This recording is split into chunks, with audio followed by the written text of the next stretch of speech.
아무리 피곤해도 여왕이 아직 깨어있으면 버킹엄 궁전에서는 잠자리에 들 수 없어요. 왕족들은 여왕이 잠자리에 든 후에야 잠을 잘 수 있어요. 왕족과는 셀카를 찍을 수 없어요. 이 금지의 정확한 이유는 알려지지 않았어요. 왕족은 여러분과 잠깐 대화를 할 수는 있지만 절대 사인을 해주진 않을 거예요. 아무도 왕실의 서명을 위조할 수 없도록 말이죠.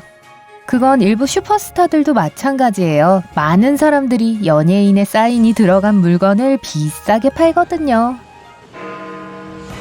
여왕이 저녁 식탁에서 일어나면 모두 일어서야 합니다. 이 규칙은 왕실 가족 구성원에게도 적용돼요.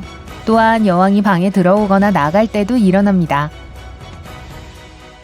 영국 왕실 가족은 자연스러운 머리색만 유지해야 합니다. 이미지를 바꿀 수 있는 사치스러운 머리 모양을 할 수 없어요. 손톱은 항상 완벽해 보여야 해요. 사용 가능한 매니큐어는 연분홍색밖에 없어요. 얼굴 화장도 수수해야 합니다. 공공장소에서 화장을 하는 것은 금지예요.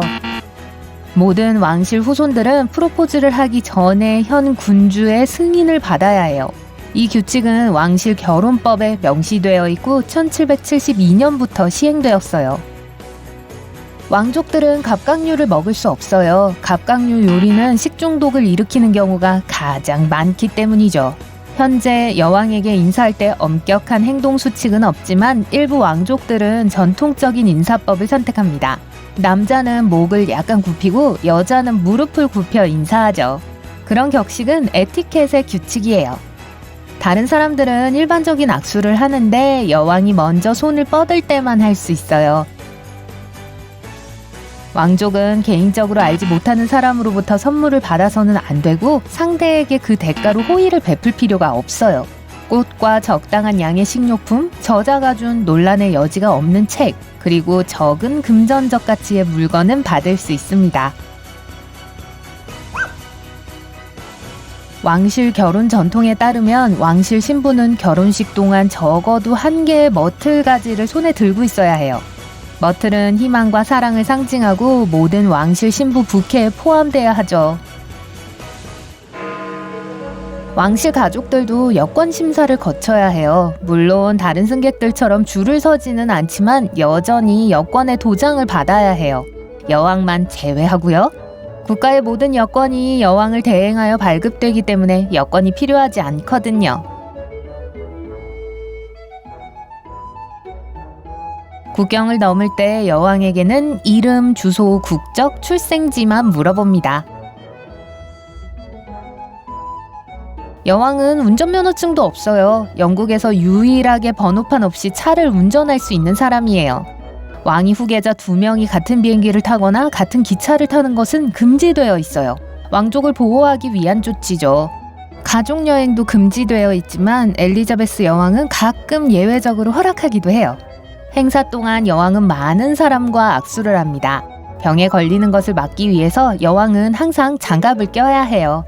찻잔을 들고 있을 때도 지켜야 할 규칙이 있어요. 엄지와 검지는 손잡이 윗부분을 지지해야 해요. 가운데 손가락은 아래쪽을 잡아야 해요. 컵 손잡이는 항상 3시 방향이어야 합니다. 왕실 숙녀들은 컵 가장자리에 립스틱 자국이 많이 남지 않도록 같은 부분으로 차를 마셔야 해요. 영국 왕실 가족은 올바른 악수의 기술을 익힙니다. 적절한 방법은 눈을 마주치고 2번 흔드는 거예요.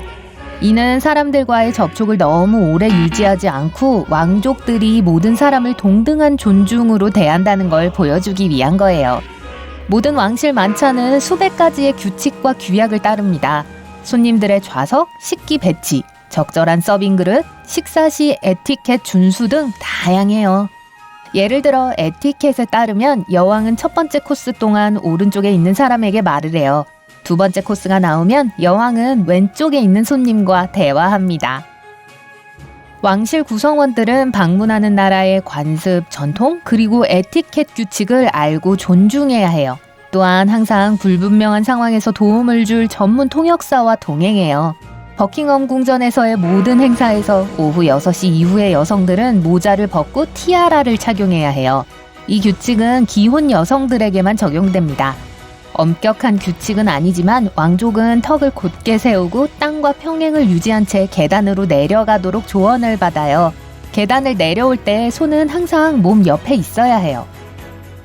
왕실 여행의 주요 규칙 중 하나는 적절한 옷을 입는 것입니다.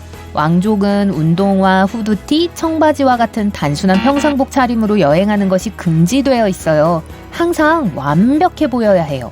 그렇기 때문에 엄격한 비즈니스 정장이나 드레스를 입죠. 왕실의 구성원이 의상에 지역 문화의 요소를 더하는 것 또한 중요해요. 예를 들어 캐나다 여행 시 단풍잎 브로치를 단 것처럼요.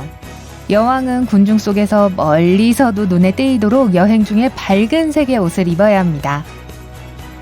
의상 담당 특별비서가 있어요. 그들은 왕족이 방문하기 몇 주 전, 심지어 몇 달 전에 해당 국가로 여행합니다. 왕족들을 위해 어떤 옷을 고를지 계획을 세워서 지역 풍경과 모습에 잘 어울리도록 해요. 패턴이나 옷의 색깔이 나쁜 의미가 있거나 현지인들에게 불쾌감을 주지 않는지 확인합니다. 비서는 여왕이 어디서 신발을 벗어야 하는지 혹은 손수건이 필요할지 등을 미리 알아내요. 여왕의 여행 의상은 아주 작은 디테일까지 모두 계획되어 있어야 합니다.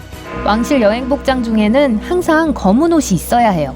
만일 왕실 가족 중 한 명이 갑자기 세상을 떠난다면 모든 사람이 애도의 표시로 적절한 모습을 보여야 하기 때문이에요. 다른 도시와 국가로 여행하는 동안 왕족들은 원하는 대로 시간을 보낼 수 없어요. 모든 방문은 정부 고위 관리들과의 공식 회의와 만찬으로 구성되죠. 산책과 지역 명소 탐방이 1시간 정도 주어져요. 왕실 구성원의 모든 행동이 시시각각으로 계획되어 있어요. 점심 식사 시작 시간부터 끝나는 시간까지 또는 언제 차를 타야 하는지도요. 장소를 이동하는 동안 대부분 휴식 시간을 갖습니다. 왕족들은 영국과 영연방 전역을 여행해야 합니다.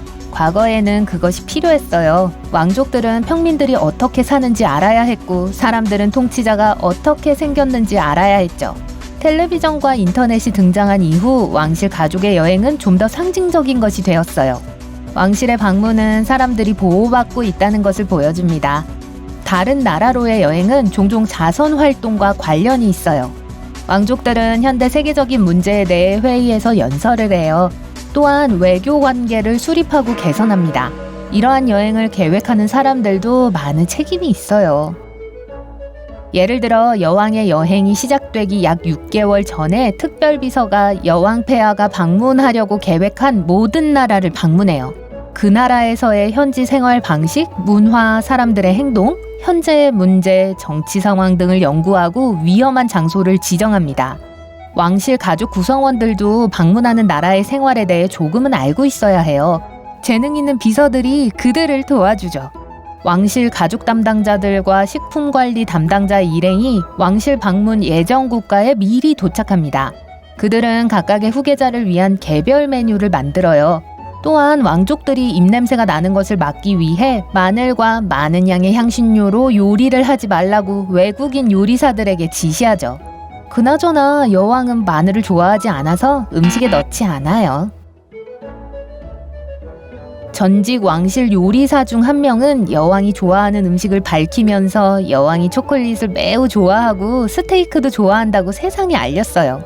여왕은 그걸 비밀로 하고 싶어 했는데 그렇지 않으면 모든 요리사들이 여왕이 좋아하는 음식만 대접할 것이기 때문이죠. 왕실 비서들은 또한 호텔 직원들에게도 왕실 가족들이 가장 좋아하는 음료가 무엇인지 알려줘요.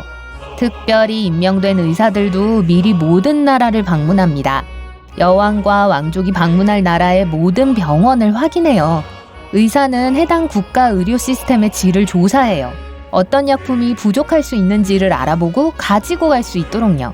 모든 경우에 대비한 왕실 가족 구성원별 개별 구급 상자가 준비되어 있어요.